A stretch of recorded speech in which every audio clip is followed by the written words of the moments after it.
लेकिन रिपोर्ट लिखवाने से पहले आपको खर्चा पानी देना होगा। यहाँ रिपोर्ट दर्ज कराने के 5,000 रुपए लगते हैं। लाए हो तो निकालो फटाफट, फिर लिखवाते हैं तुम्हारी शिकायत। किस बात का पैसा? रिपोर्ट लिखवाने के लिए तो कोई पैसा नहीं लगता। ये तो आप सरासर रिश्वत मांग रहे हैं। अरे तुम्हें किसने कहा कि सब कुछ मुफ्त होता है? यहाँ जो भी आता है खुद अपनी मर्जी से पैसे देकर जाता है। रास्ता छोड़ो, साइड हो जाओ। 10 रुपए में चाहिए तो ले लो। भैया ये मसाला कितने का है? ताजा सब्जी, आओ भाई। क्या रेट है भिंडी का? 10 रुपए। भैया ये टमाटर कैसे दिए? 40 रुपए किलो। बेगम क्या चाहिए मदम? ये ताजा सब्जियां देखिए। बस देख रही हूँ, शुक्रिया। आपके पास ताज़ा सब्जियां हैं। ये आलू कैसे दिए? जी हाँ, सब ताज़ा है। 30 रुपए किलो। आज टमाटर 20 रुपए किलो हैं। बहन आपको कितने चाहिए? अम्मी जल्दी करो। अम्मी मुझे स्कूल छोड़ दीजिए ना, देर हो रही है। अगर मैं लेट हो गया तो टीचर मुझे डांटेंगी। बेटा थोड़ी देर ठहर जाओ, पहले इस दीदी को सब्जी दे दूं, फिर चलते हैं। नहीं अम्मी, अभी चलो ना प्लीज। बहन आप एक काम कीजिए, आप अपने बच्चे को स्कूल छोड़ आइए, तब तक मैं आपके ठेले पे खड़ी रहती हूँ। अरे नहीं बहन, आप क्यों तकलीफ उठाएंगी? अरे नहीं बहन, आप क्यों तकलीफ उठाएंगी? कोई बात नहीं बहन, आप बेफिक्र होकर जाइए, मैं यहाँ खड़ी रहूँगी। अच्छा बहन ठीक है, मैं इसे स्कूल छोड़कर जल्दी वापस आ जाती हूँ। क्या रेट है टमाटर का? 20 रुपए किलो, आखिरी दाम। टमाटर कितने के हैं? 10 रुपए में दे दो। नहीं ये बहुत कम है।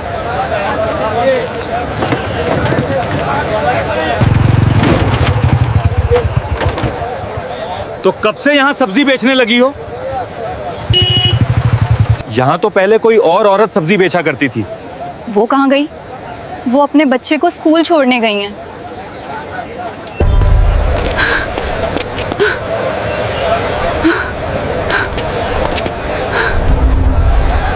आज क्या चाहिए आपको इंस्पेक्टर साहिब? जो भी मुनो ले लीजिए, मुझे जो कह रहा हूँ वो दो। 1 किलो टमाटर दो, 2 किलो भिंडी और 1 किलो गोभी भी देना। बहन धोकर से लगाते पिघली ने को है भानिया। उस इंस्पेक्टर ने सब्जियों के पैसे क्यों नहीं दिए और आपने उससे कुछ कहा क्यों नहीं? बहन क्या कहूँ, ये इंस्पेक्टर रोज इसी तरह मुफ्त में सब्जी ले जाता है। जब माना करती हूँ तो मुझे डराता है, धमकाता है। कहता है मुझसे पैसे मांगेगी तो तेरी इतनी हिम्मत, अभी तेरे थैले को उठवा दूंगा और किसी नाले में फेंकवा दूंगा, फिर देखूंगा तुझे कैसे थैला लगाती है तू। बहन मुझे सच में डर लगता है, अगर थैला चला गया तो घर कैसे चलेगा, मेरे बच्चे क्या खाएंगे और स्कूल कैसे जाएंगे? इसलिए मैं चुपचाप मुफ्त में उसे सब्जी दे देती हूँ।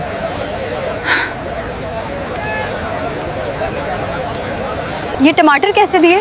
40 रुपए किलो बाजी। भाव ठीक लगाओ, हम रोज आते हैं। बहन अब ऐसा नहीं होगा, अब मैं आपके साथ हूँ, आपको इंसाफ दिलाना मेरा फर्ज है। एक काम कीजिए, मेरा नंबर ले लीजिए। शायद कल कुछ बदल जाए। मैं यहीं खड़ी रहूंगी, आज सब कुछ सामने आ जाएगा। माहौल बिल्कुल आम लग रहा है, जैसे रोज होता है।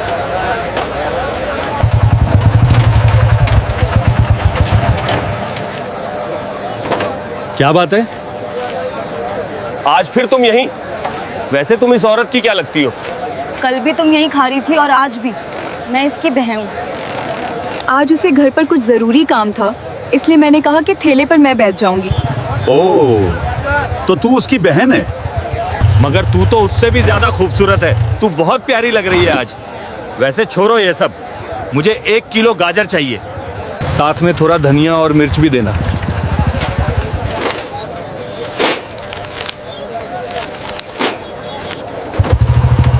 रुकिए इंस्पेक्टर साहिब, आपने अभी तक सब्जियों के पैसे नहीं दिए।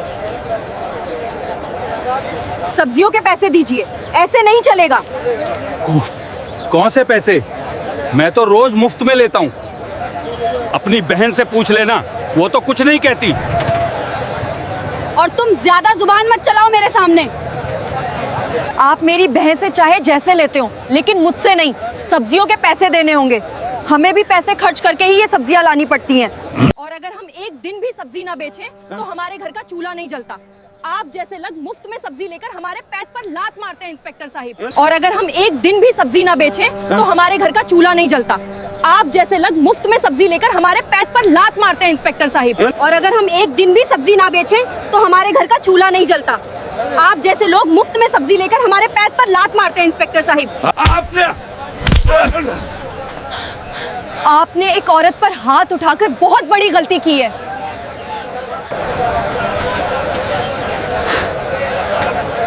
अब चुप रहने का वक्त नहीं था। आपने एक महिला पर हाथ उठाकर बहुत बड़ी गलती की है। इसका अंजाम भुगतना पड़ेगा आपको। तू मुझे सिखाएगी? तेरी इतनी औकात?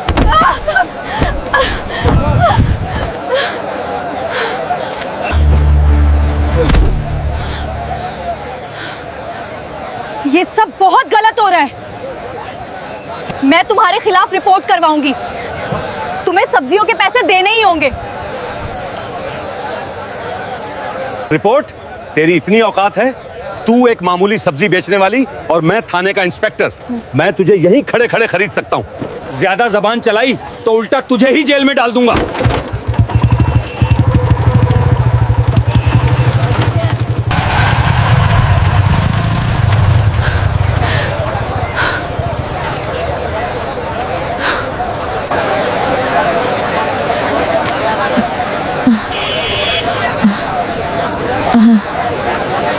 बहन, अब तुम ठेले पर आ जाओ।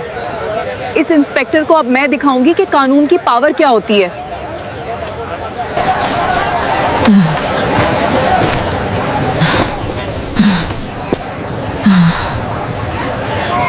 दोस्तों, इस कहानी को आधे में छोड़कर मत जाइएगा, क्योंकि अब आगे इस कहानी का क्लाइमैक्स आने वाला है जो बहुत ही दिलचस्प है। इसलिए कहानी में लास्ट तक जरूर बने रहिएगा। इंस्पेक्टर रंजीत यादव कहाँ हैं? वो अभी यहाँ नहीं है। मुझे रिपोर्ट दर्ज करानी है। इंस्पेक्टर रंजीत यादव कहाँ हैं? और एसएचओ साहब से मिलना है। इंस्पेक्टर साहब कुछ काम से घर गए हैं। और एसएचओ साहब, आप चाहें तो कुछ देर बैठ जाइए, वो थोड़ी देर में आने वाले हैं।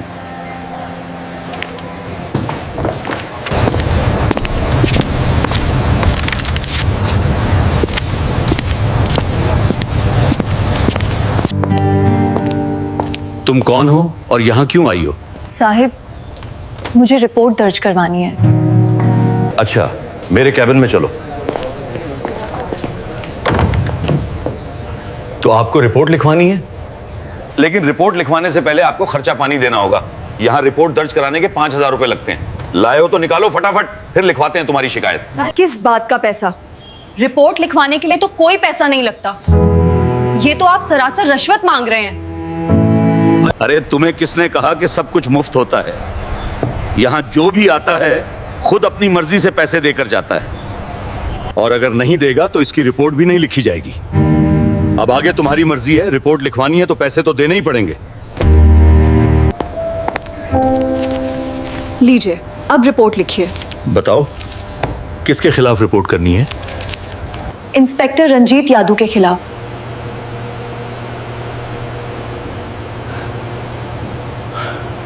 उन्होंने एक सब्जी बेचने वाली महिला से बदतमीजी की। उसके ठेले से रोज बगैर पैसे दिए सब्जियां उठाकर ले जाते हैं, और जब वो औरत पैसे मांगती है तो उसे ठेला हटवाने की धमकी देते हैं। और जब मैंने उसका विरोध किया तो उसने मुझ पर हाथ उठाया। मैं उस पर सख्त कानूनी कार्रवाई चाहती हूँ। वाह वाह, वो तो हमारे थाने के सीनियर इंस्पेक्टर हैं। और वैसे भी अगर कुछ फ्री में सामान दे दे तो इसमें गलत क्या है? हम पुलिस वाले हैं, थोड़ा बहुत तो चलता है।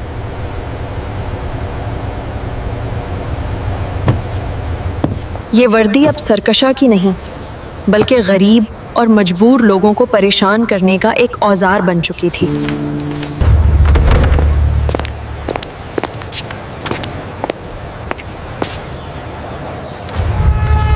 अगले दिन सुबह डीएम आर्या राठौर अपने असली रौब में आ चुकी थी। एक हल्के गुलाबी रंग की साड़ी पहने। चलिए सीधा उसी थाने जाना है, कोई ताखीर नहीं होनी चाहिए। जी मैडम। अरे ये तो डीएम साहिबा हैं। सब लोग सीधे हो जाओ, डीएम आई हैं। ये वही खातून है ना जो कल यहाँ आई थी? हाँ, कल तो हमने उन्हें एक आम औरत समझा था। मुझे तो यकीन ही नहीं हो रहा, ये तो डीएम साहिबा हैं। यो, ये तो डीएम आर्या राठौर हैं। अल्लाह, कल तो यही खातून आम औरत बनकर आई थी। रंजित साहब और एसएचओ साहब मुश्किल में पड़ गए। ये यहाँ कैसे आ गई? लगता है सब कुछ पता चल गया है। मैडम, आप कौन हैं? आप तो कल भी आई थी ना रिपोर्ट लिखवाने? मैं हूं इस जिला की डीएम आर्या राठौर और अब मुझे सब कुछ पता चल चुका है। किस तरह तुम दोनों मिलकर गरीबों को डराते हो, रिश्वत मांगते हो और अपनी वर्दी की ढाड़ में इंतहाई जुल्म करते हो। मैडम, अगर आप सच में डीएम हैं तो कृपया हमें अपनी सरकारी आईडी दिखाइए। Thank you.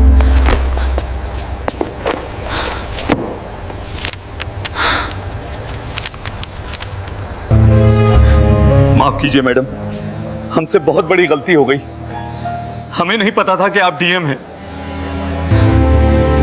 मैडम जी, हमें माफ कर दीजिए।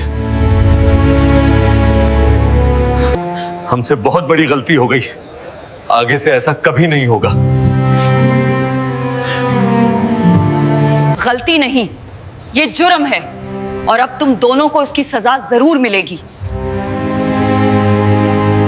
आज से, अभी से तुम दोनों को मुअत्तल किया जाता है और एक महकमाना जांच का हुक्म भी दिया जा रहा है।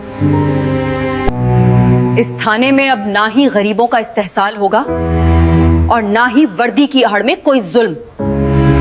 इन दोनों को फौरी तौर पर मुअत्तल किया जाए और इसकी रिपोर्ट मुझे आज शाम तक चाहिए।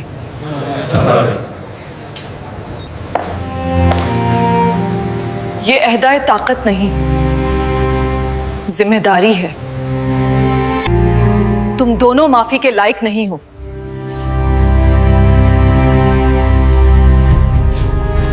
तुम दोनों ने जो किया वो सिर्फ एक गैर जिम्मेदार अफसर का नहीं बल्कि एक मुजरिम का काम है।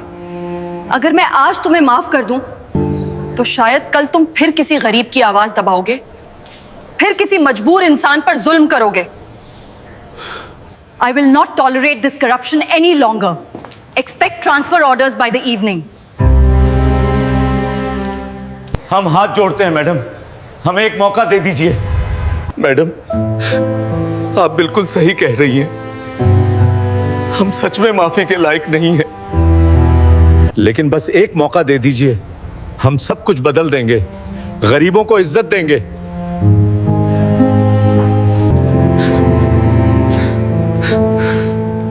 हमें माफ कर दीजिए मैडम। अगर हमसे आगे गलती हुई तो आप हमें मुअत्तल मत कीजिएगा, बल्कि हमें सीधा जेल भेज दीजिएगा। पछतावा दोनों के चेहरे पर साफ नजर आ रहा है। ठीक है, मैं तुम्हें एक आखिरी मौका देती हूं, लेकिन याद रखना ये मेरी तरफ से पहली और आखिरी तंबिया है। अगर एक बार भी किसी गरीब की आवाज मुझ तक पहुंची, अगर फिर किसी ने कहा कि इस थाने में नाइंसाफी हुई है, तो अगली बार माफी नहीं मिलेगी, सीधी जेल होगी।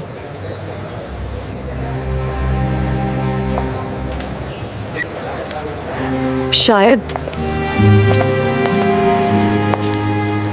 अंदर से कुछ बदल चुका है। पुलिस की वर्दी लोगों को डराने के लिए नहीं होती, बल्कि उनकी हिफाजत के लिए होती है। पुलिस की वर्दी लोगों को डराने के लिए नहीं, बल्कि उनकी हिफाजत के लिए होती है, उन्हें भरोसा देने के लिए होती है।